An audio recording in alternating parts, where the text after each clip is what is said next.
Good morning, everyone.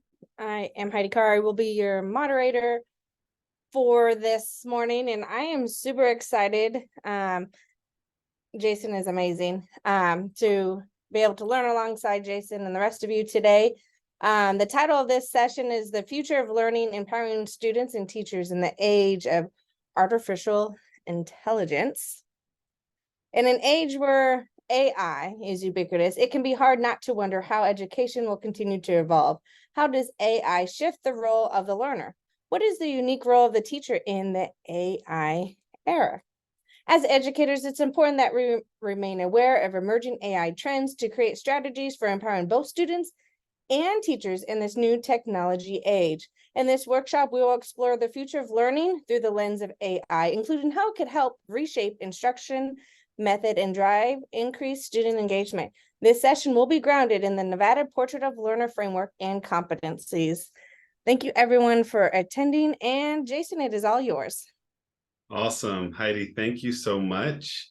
It's a thrill to be back with you all. I had the incredible honor of keynoting this conference just a couple of years ago, which was a lot of fun, being one of the keynotes. And so it's really, really great to be back to spend some time with you all. I also want to give my accolades and kudos to anybody who was here, because that means you're either very, very courageous, you're curious, or maybe even just a little anxious and scared, and all those things are fine. Because the truth of it is, AI is positioned to have an incredibly big impact on our classrooms. And I think the more that our teachers, our educators, our leaders can lean in to learning more about AI and become empowered as an agent of it, I think we're going to be really beneficial to our students. So as mentioned, my name is Jason Green. I hail from Washington, D.C. I am a proud partner with Nevada Department of Education for now a number of years. Some of you might have seen or heard of us. I'm a co-founder and co-CEO of an organization called LINC. LINC stands for Learning Innovation Catalyst. And what we do is we support the transformation of classrooms by helping develop the skills of teachers and leaders in next generation skills and practices.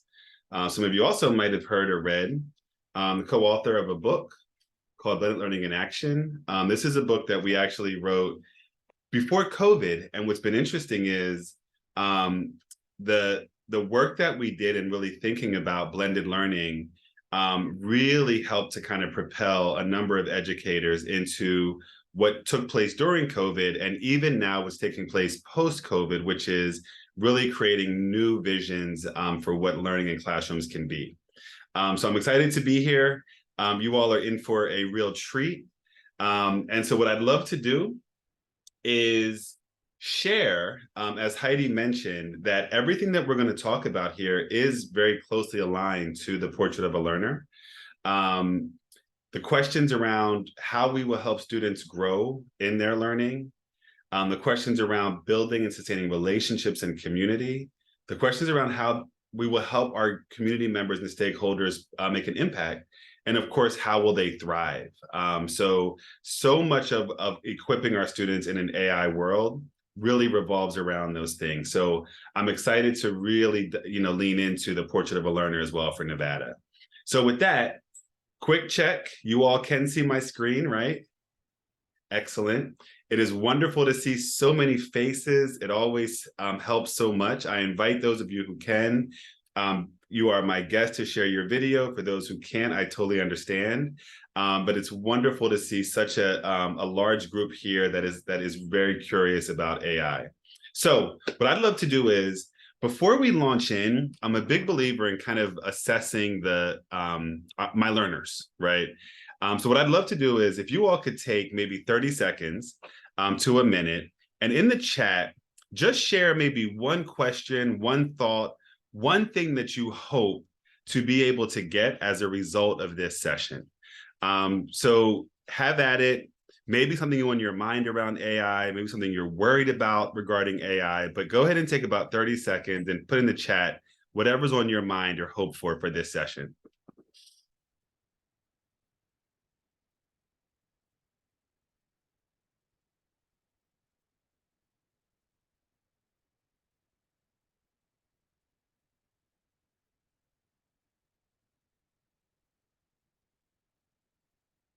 Mhm.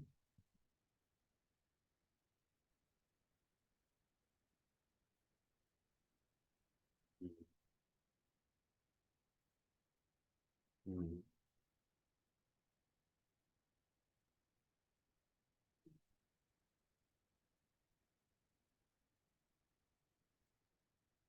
Mhm.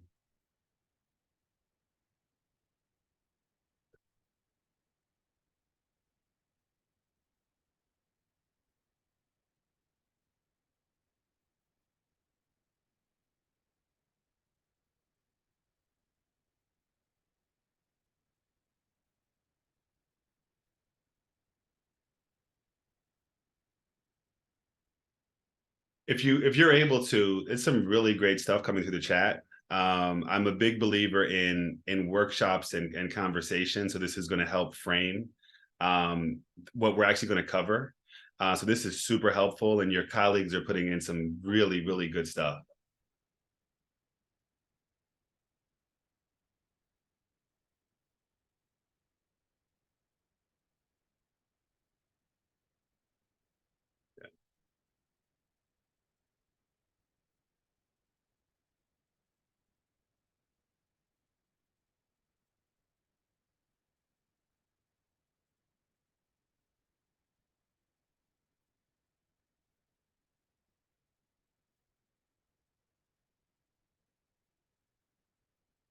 Yeah.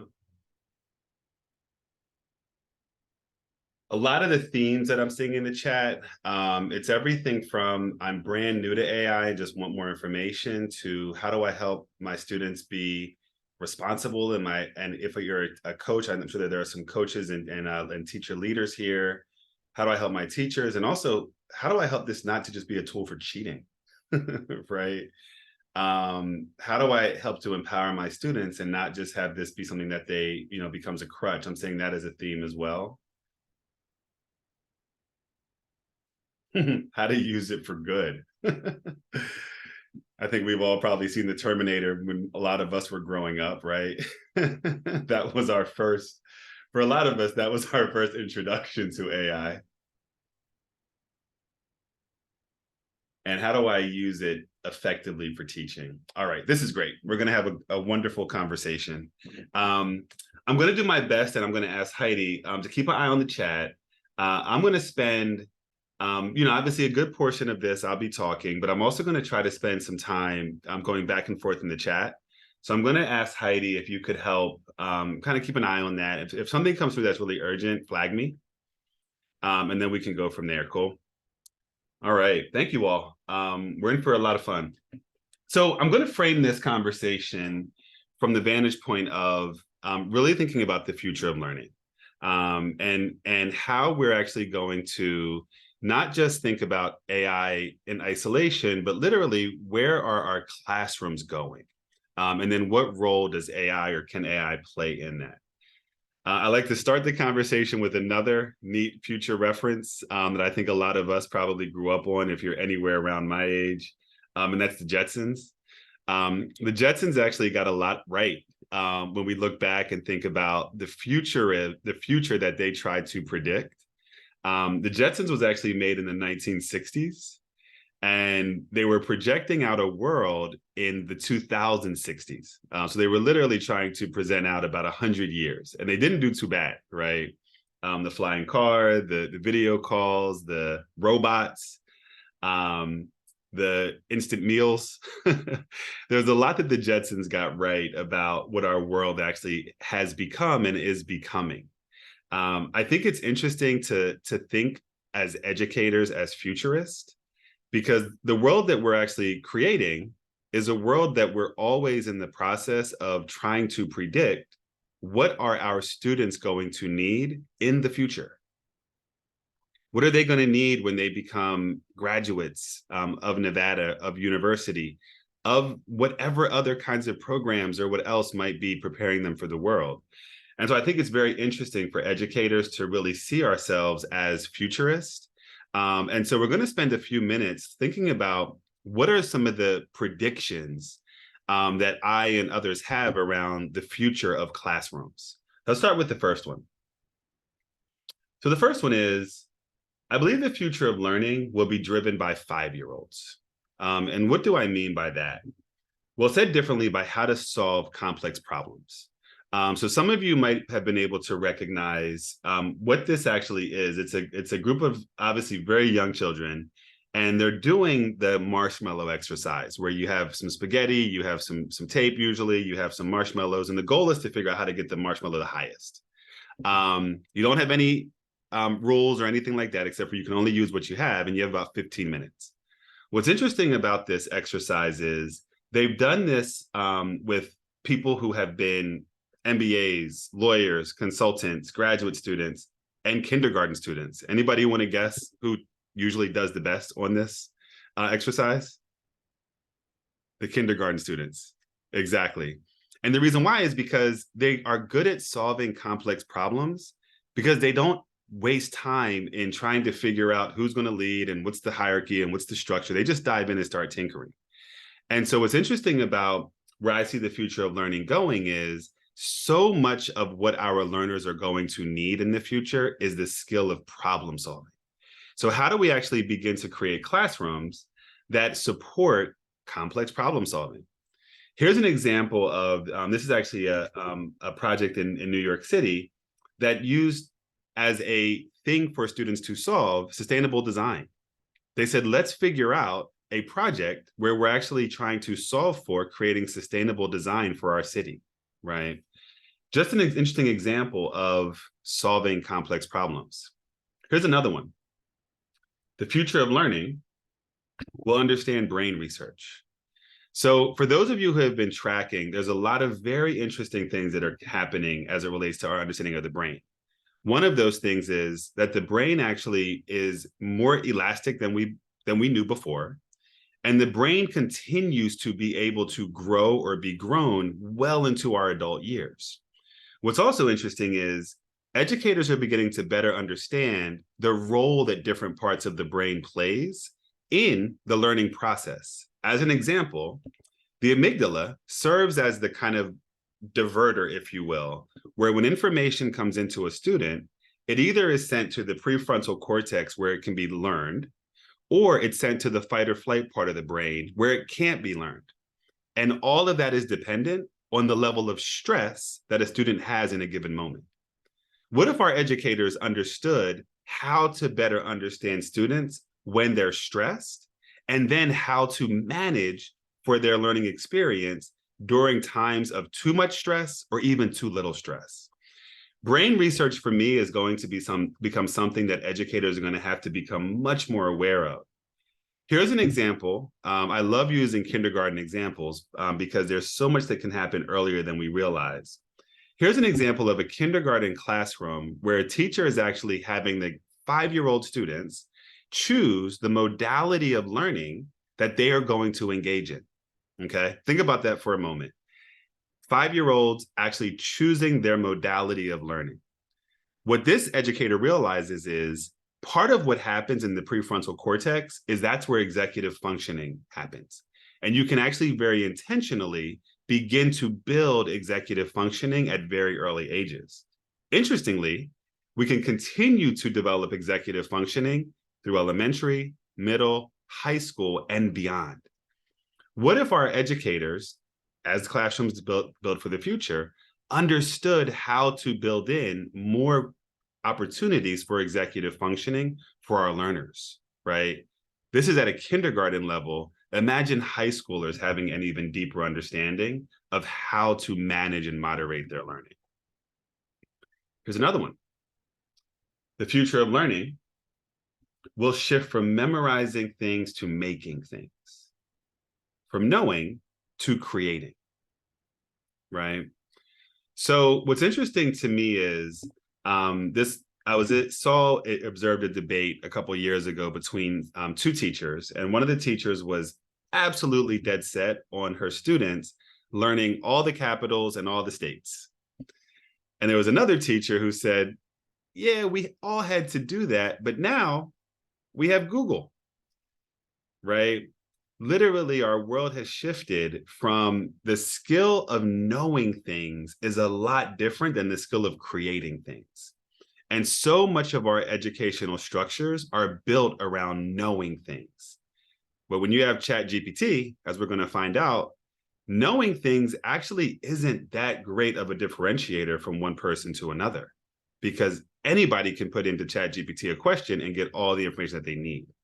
So one of the things that we have to think about as we're considering our new world is, how do we create classrooms where knowing things isn't the sole responsibility of the learner, but we're helping them shift towards creating, analyzing, all those things that we see at the top of Bloom's taxonomy. I love the example you see on the left. This is an informative writing classroom that you're seeing. And the assignment that teacher has the students doing is actually creating just an informative writing project. But what that teacher did was they incorporated students working in collaboration in groups where they are choosing what they want to research. They're collaborating around that research. They're writing together in a specific kind of editorial, technology, sports, weather. And then they published their magazine to the school. Think about the difference in how dynamic that lesson became from being just a very kind of one-dimensional informative writing assignment to now being one of creation, of collaboration, of critical thought, of discussion, all those other things. And a couple more. The future of learning will align with life, okay? Some of you might remember this picture. This was when Watson, one of the first AI that we began to see in kind of like mainstream. It was on Jeopardy back in like the mid 2000s. You might remember this. And Watson actually beat all the Jeopardy champions. Who remembers that? And they were shocked. They were shocked when it happened, right? But the reason why this is important is because part of how, as educators, we have to begin to reframe ourselves is what computers, and now especially AI and generative AI, and we're going to go through these terms in a little bit, what they're able to do now far outstrip what they were able to do before. So what we have to now acknowledge as educators is the same kinds of skills that we thought were so important even 5-10 years ago. Now, a lot of them can be done better by AI. What do we do with that, right? So for those of you who are sitting out there and you're wondering this question, you should be, because our world is shifting very, very quickly.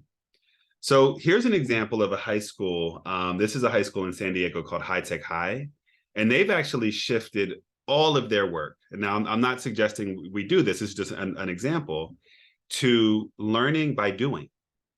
And so students, as they are in the process of learning content, because that still needs to be a thing, they're also learning, in this case here, how to produce. This is an example. This young lady you're seeing on the screen here, she actually went through a history class, but the project of the history class was to actually produce a play. So in the process of learning history, she literally was a director of a play. Imagine the skills that she was able to accumulate, not just learning history as content, but in the process, directing and producing a play amongst her classmates, right? So part of what this is bringing out is the growth for us is now really thinking about how we create classrooms that align with where our world is going. It's one of my favorites. The future of learning will require schools to be organizations that learn. Okay.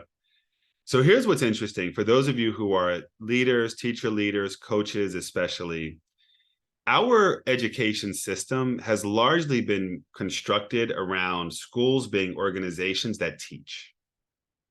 Okay. They put information out. However, what the world is requiring right now is that our schools shift how we think about them from being just organizations that teach to organizations that learn. All right.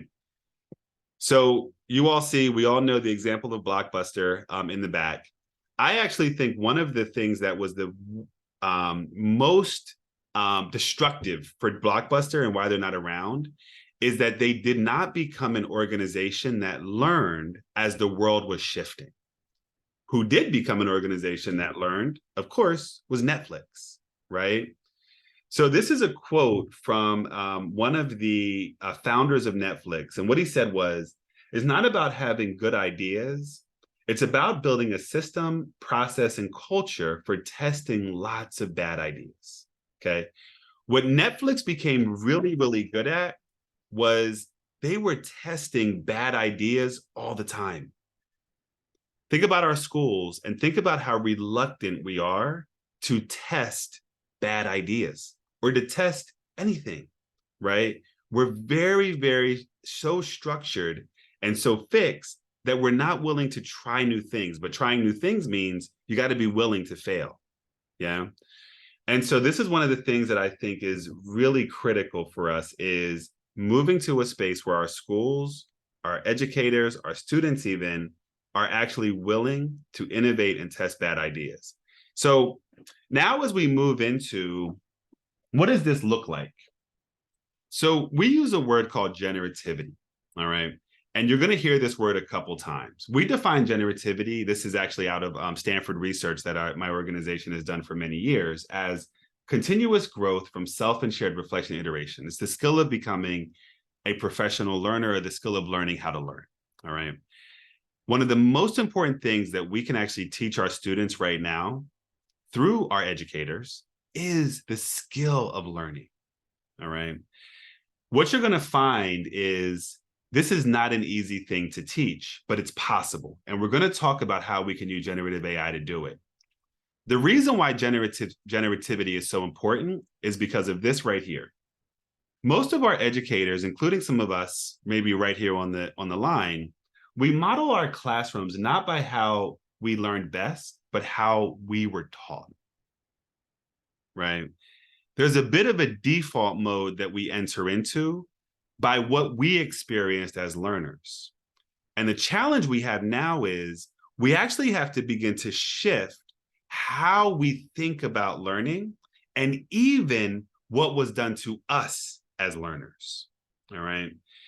So through this conversation, we're actually going to be using, I'm not going to spend too much time on this slide, but I just want you all to know that part of the work of Link and even the work that we're doing in Nevada, right now we're supporting thousands of educators throughout Nevada. I'm going to share our information later. Through a 20-year longitudinal research study that was done by Stanford University about how to support teacher shifts in both mindset and practice, okay? So this is the backdrop of what we are now about to go deeper into, all right, is really understanding how to support adult learners in this really critical shift, all right? So our goal is to help teachers become the agents of change, not the objects of change, all right? That's going to be a neat one as we think about AI. So here's our last one. The future of learning will require teachers to shift from deliverers of content to facilitators of learning experiences. All right. Shifting from just deliverers of content to facilitators of learning experiences. And now what we're going to do is, I didn't want to start with a whole bunch of kind of gobbledygook about AI. I actually wanted to start with learning. Because if we start with learning, AI just becomes another tool, right? If we start with AI, it's like, oh my gosh, we got to change everything because AI. No, we know and you all know great teaching. So now what we have to do is, still rooted in great teaching and learning, bring AI into the frame, all right? So with that, we're going to now start to talk about AI as a tool, all right? Heidi, I want to pause for a moment because that was the foundation for where the classrooms are going, all right? I want to see if there are any critical questions or urgent questions before now we shift gears to really leveraging AI. So any questions in the chat that we want to address? Or are folks feeling pretty good? Let me get some head nods, some thumbs up. Excellent. All right, this is a great group. All right, cool. So here's what's interesting. Now, when we start to begin to bring in AI as a tool, we're actually going to really think about, remember, we're grounded in Portrait of a Learner. And so much of Portrait of a Learner is also grounded in how we create personalized learning experiences for our students. Yeah. And by doing that, we're bringing more agency into the classroom. Students making more decisions, right? Having more voice and choice, more authentic learning, projects, relevant learning, culturally relevant learning, connectivity. Students actually having more chances to collaborate with their peers, with experts, with the teacher, and of course, creativity, right? So what we're going to see is now we can really think about how leveraging AI can bring more and more of those tenets into the classroom. So the future of learning will actually help prepare our students for an AI world. All right. So what I'm going to do, I know there was a lot of questions out there about some of the definitions of AI, all right, and even just what it is. So now we're going to talk about where AI is going to fit in our world and some of the key definitions behind it, all right. So what's interesting is many people reference that by the year 2035, over half, this is a conservative estimate, 38%, of the jobs that we're preparing students for don't exist today. I'm gonna say that again.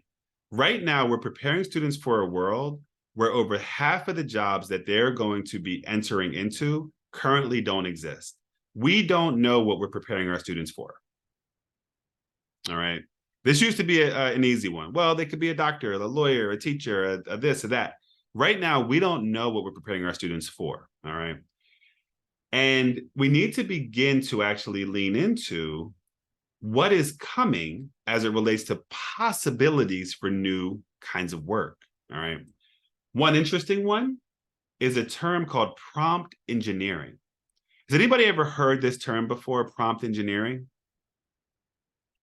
Yeah. Okay, this is great. So now we're going to start to actually deal with some new terms for those of you who are now learning more about AI. Okay. So prompt engineering is actually the way in which a person is able to communicate and interact with an AI tool like ChatGPT.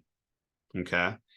There's many other AI tools out there now, but prompt engineering is how we interface with AI. Prompt engineering wasn't even a term that people understood at the end of last year, about 12 months ago.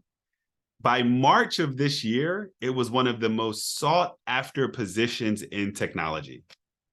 Think about that. In about 6 months, from November till about March of this year, 5 months, 6 months, it went from a term that people didn't even know to the most sought after job in technology. That's how fast right now this world is moving. So that's our first term. Okay, we're going to do a few other, but that's our first term. So we're now going to think about how ChatGPT and AI can actually be blended into a classroom. All right. So the first thing I want to do is, for those of you who are wondering, like, what even is AI? All right. So of course, you know, it's artificial intelligence. Some folks make the joke, right? It's Terminator, things like that.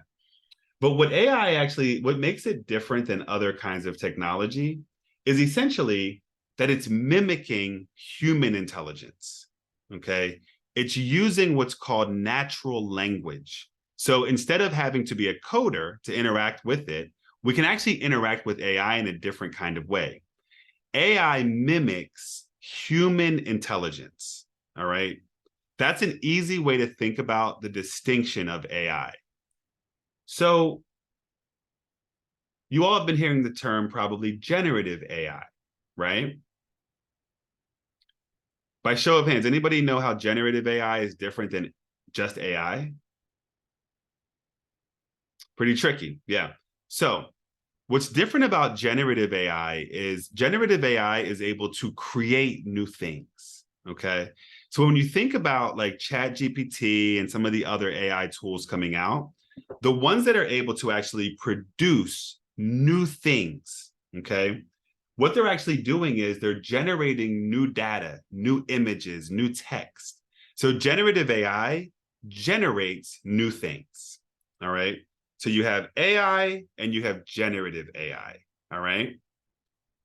Now, one more term, language models, okay? You've probably heard this thrown around here and there, right? What a language model means is it's essentially the thing that allows for the AI to interact with us in a human-like way. So when you put into Chat GPT, hey, can you help me with this recipe for a good steak dinner, right? It's the natural language model that allows us to interact with the AI. All right. That's all that is. It's a language that allows humans to interact with the AI. That's the language model. All right. Now, we already talked about prompt engineering. It's how we talk to it. It's the terms that we use. It's the prompts that we put in. All right. So you just got 4 important terms: AI, generative AI, language models, and prompt engineering. All right. You all are now within the top 10% of humans that understand this stuff. So give yourselves a big round of, give yourselves a hand. You all are now in the top 10%. I can assure you of that.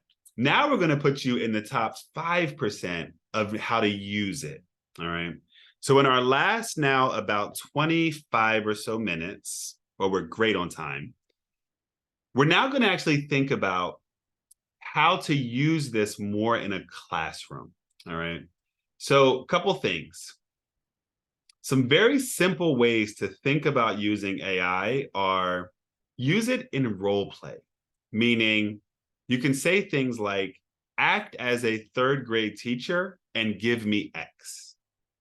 Act as a scientist and give me Y, right? That's called role play. And it's a very, very simple tip in how to get the most out of an AI tool. The next one I'll call train of thought. This is now where you can say, act as a 3rd grade teacher and give me a decimal or fraction lesson plan that uses a project to help students who are struggling with that skill. Train of thought, act as a, and then you can give the AI a sequence of things or ways to think about what you're trying to do. All right. And the third is critique.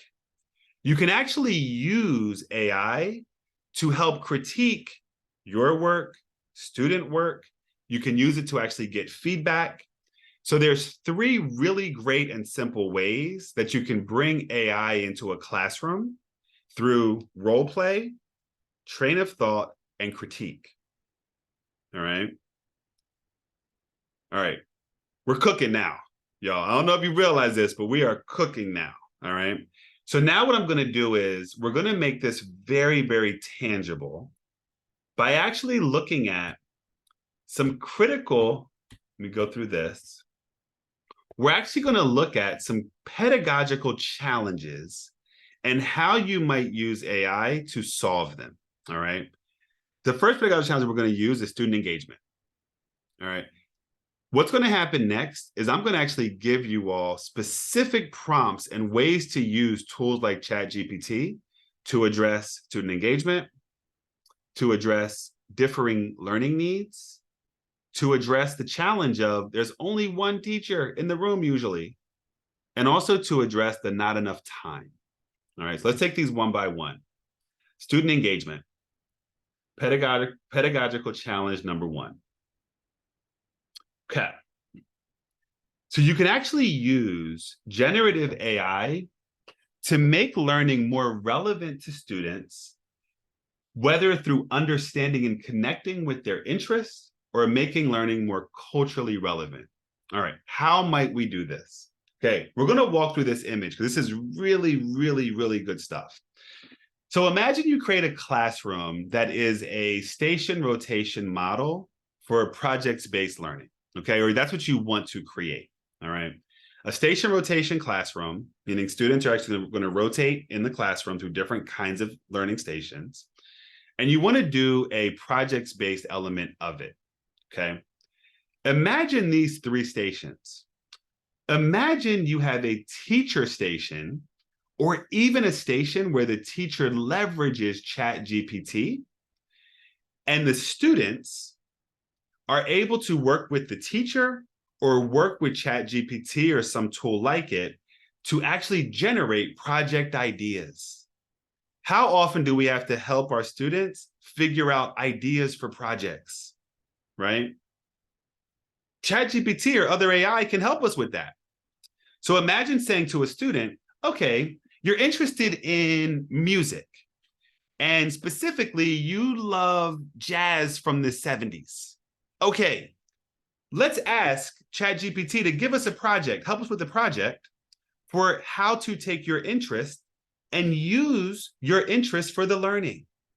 You have another student who's interested in baskets, basket weaving, right? Wonderful. Let's use ChatGPT to help that student generate a project that might be around that interest of basket weaving, right?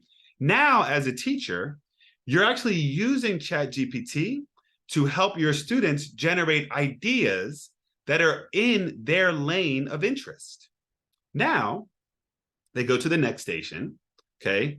Here's an example of digital creativity. There's another tool called Pictory for those of you who are looking for different tools. And with Pictory, it's actually an AI tool that can do video creation and create images for students. Now, imagine a student using now ChatGPT or some other AI tool to help them craft a project idea. Then they use that project idea, they go to Pictory and they go and create a video, right, around that project or some other kind of image or illustration. Now you've got a project, a video. Now you have a student that's in a very different place of empowerment than where they started, right? Imagine the third station. We're calling it an offline collaborative station, because what you might be saying is, I don't want my students only on AI and technology. Wonderful. I don't want them there either, right? So a third station, maybe an offline station where the students present their ideas to other learners or maybe to another classroom, right? Now what you're doing is you're leveraging the AI tool as a meaningful part of driving those learners forward, because now they're deeper into their interest. They're creating things around their interest that are actually exciting for them. And they're actually having an offline opportunity to work deeper or maybe present or do something else with that, right? AI has now become a really meaningful tool in that classroom. All right, that's just one example. Let's use another example. What if you want to create like a flipped classroom, all right? And in your flipped classroom, you want to have it so that students are able to get something of cultural relevance to them. Imagine that the pre-class assignment is use ChatGPT or some other AI tool and maybe explore how your culture or your interest or your language or whatever have you is represented in this particular lesson or this particular skill. Now you have an opportunity for ChatGPT to help create cultural relevance within your classroom, right? The teacher doesn't have to be the only one to figure this out, okay? This is something that really can become a powerful, powerful tool for students as they are building their own agency. Because remember, Portrait of a Learner also is driven by students building their skill and their agency. So what I'm going to give you all is, you can have a good look at this screen, but I'm also going to give you through this some interesting prompts that you or your teachers might use to actually do this. Here's an example of a teacher prompt that they might be able to put into a ChatGPT or another tool. Teacher prompt. Today, we're going to be learning about different types of animals that live in the jungle. Please lead us on a virtual jungle adventure.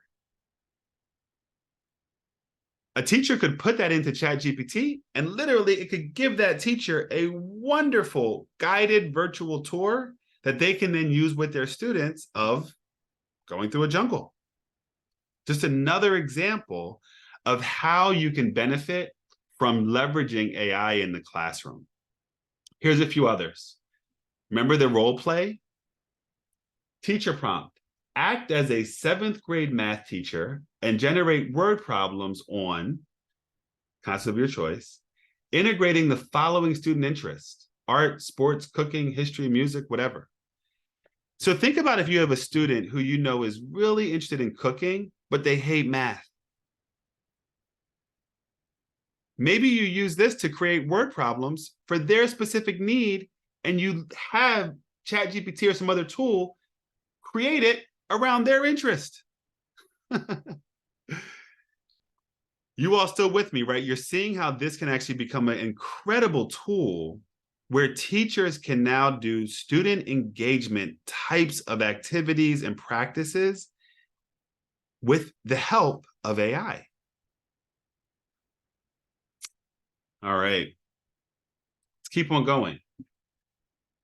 We always hear from teachers, how do I address students of varying needs? All right, so I'm going to give you a couple examples of how you could actually use ChatGPT or AI to create a classroom that's better equipped to support students of varying needs.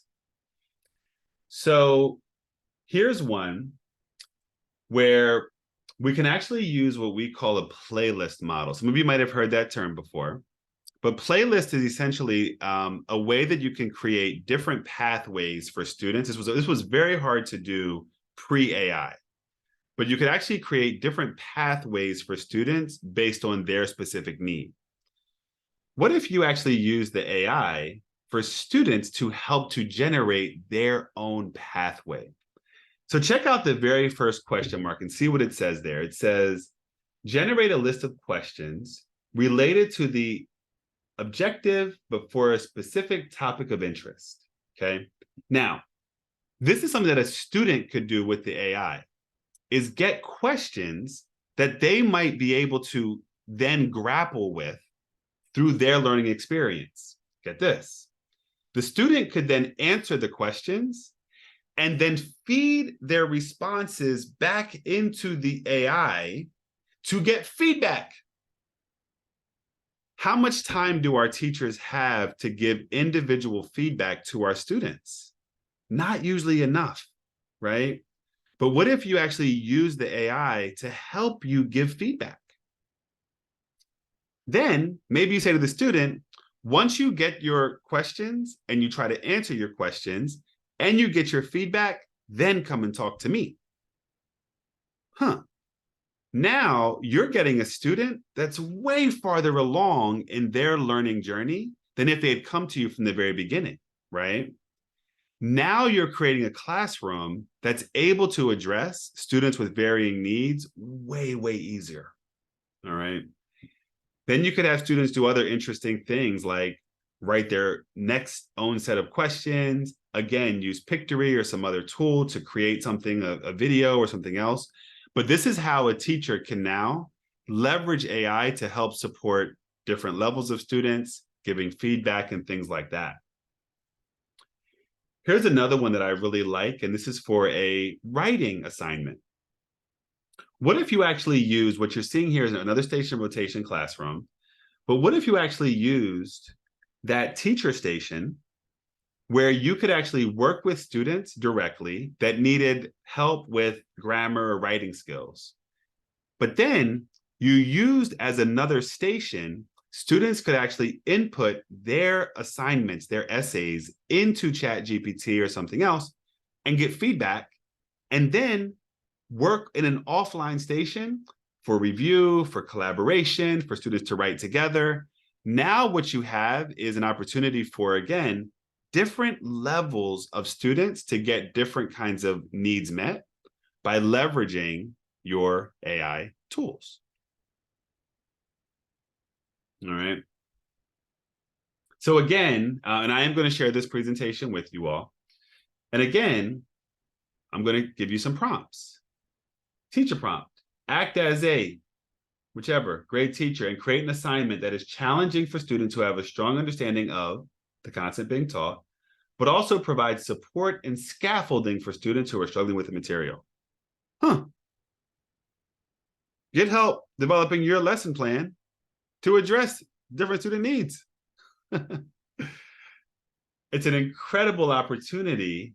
Here's a few more prompts. We won't go through all of them, but these are incredible ways that you can create more differentiation in your classroom using AI. All right. Pedagogical challenge number 3. How often do we hear from a teacher or we feel there's only one of me, right? This one I love, okay? So you can actually use a generative AI to provide a proxy co-teacher experience. How might we do this? All right. So now we're going to use just a whole group classroom, right? Classroom students are all in one whole group. And notice that in that whole group, we're going to go through an introduction of a lesson, some online activity, some offline activity, and then some concluding activity. Okay. Notice that right here, I want to have a teacher coaching station. Okay. So I want to have it where I can do some pullouts for my students who need a little bit more help from me. All right. Without generative AI, I'm pretty limited. All right. But check this out.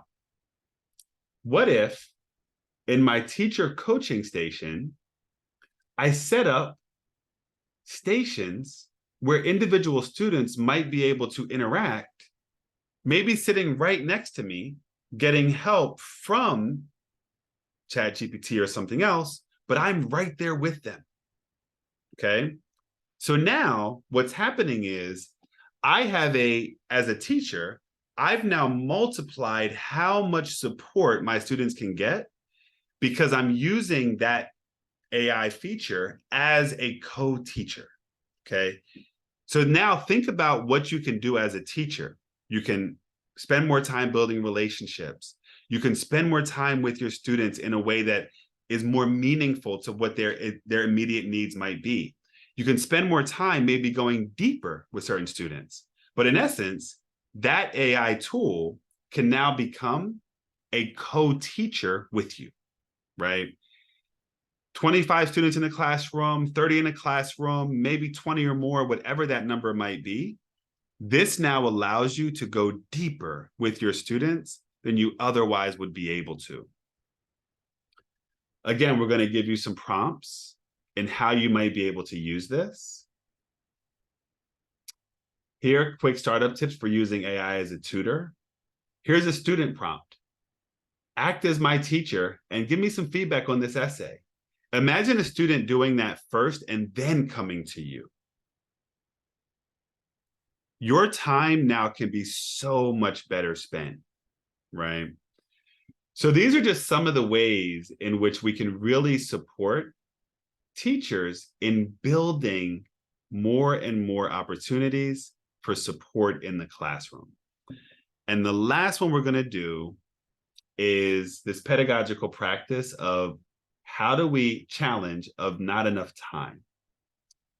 So we're going to wrap up here. And actually what's interesting is you'll notice here, the tool that I'm going to use for this one is a tool that's called Your Way. This is actually a tool that my organization built, and it's a more focused teacher tool than ChatGPT. So it's really focused on what teachers may need for lesson planning, okay? For those of you who are interested, we are working at the state level. And so those of you who might want more support deeper than this workshop, I'm going to give my email at the end. You can shoot an email to me and we can actually give you access to some of these tools that I'm sharing with you here. But this is one that, notice that we're having the teacher actually interact with Your Way. And here's the prompt that we put in. Act as a teacher and create a flip lesson to have students use an AI chat tool to access more authentic and culturally responsive learning on a topic, okay? Obviously, you could make this much more specific, but when we put this into our tool, it actually gave a lesson. It gave us our lesson. in seconds. So now, again, as a teacher, those hours that we have spent creating lesson plans, we can now get help right here. Okay. Here's another great one. A prompt that we use: act as a third grade teacher and build a station rotation lesson plan focusing on students struggling with fractions and using project-based learning. Again, it gave us our lesson. So now what we're doing is we're getting time back in our lives, right? So much of the time that we spend outside of classrooms, building assessments, building rubrics, doing lesson planning, now as a teacher, we can get help from tools like this, all right?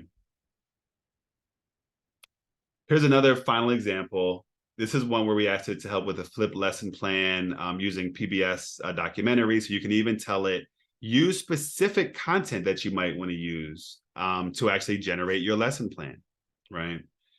So we're going to give you a ton of prompts, all right, that you can play with, that you can learn from. I'm going to actually be sharing with Heidi. Let's make sure that we get this to everybody. I'm happy to do so. This presentation deck, so that people can go back, they can see the prompts, they can see the information. But the great thing about this conversation is it always is about the learning first, not about the AI first. Okay.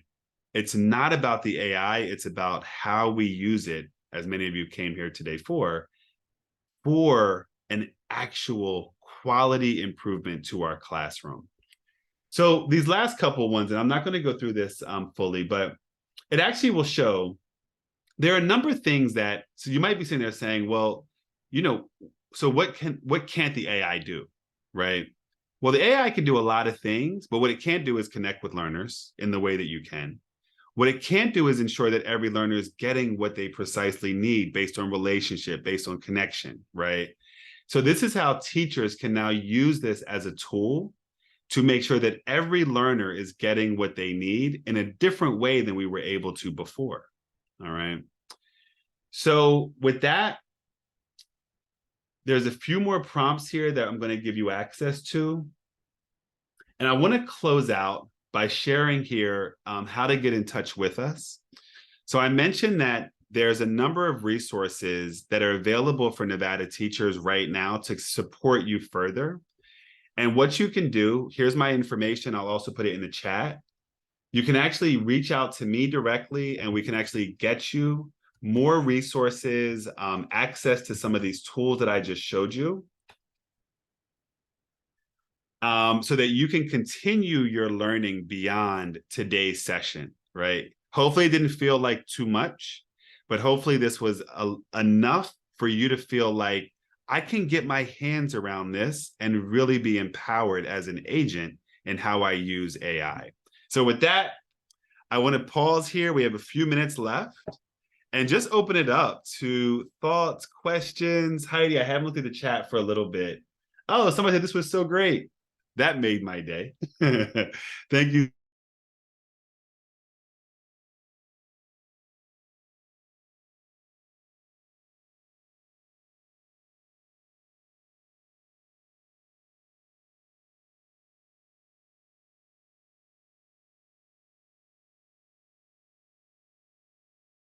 Don't send it, check out our website, but you can email me or email info@linklearning.com, and we're going to make sure you get the support that you need. All right. Any questions coming through, Heidi? So Lillian says, do I teach a class for this? So yes, we do, in fact.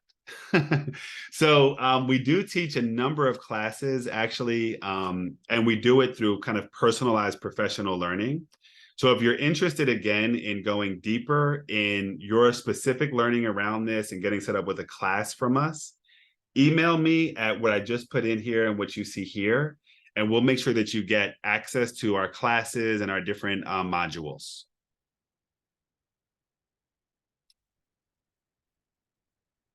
Oh, so cool. So I'm seeing this stuff come through. I'm just loving the feedback here. CTE is a wonderful place to play with this because CTE has so many natural connections already to projects, right? To relevant learning, to authenticity. So those are, I think that was Andrea who just showed that. Wonderful. Access to slides, yes. All right, give me 1 second. So what I'm going to do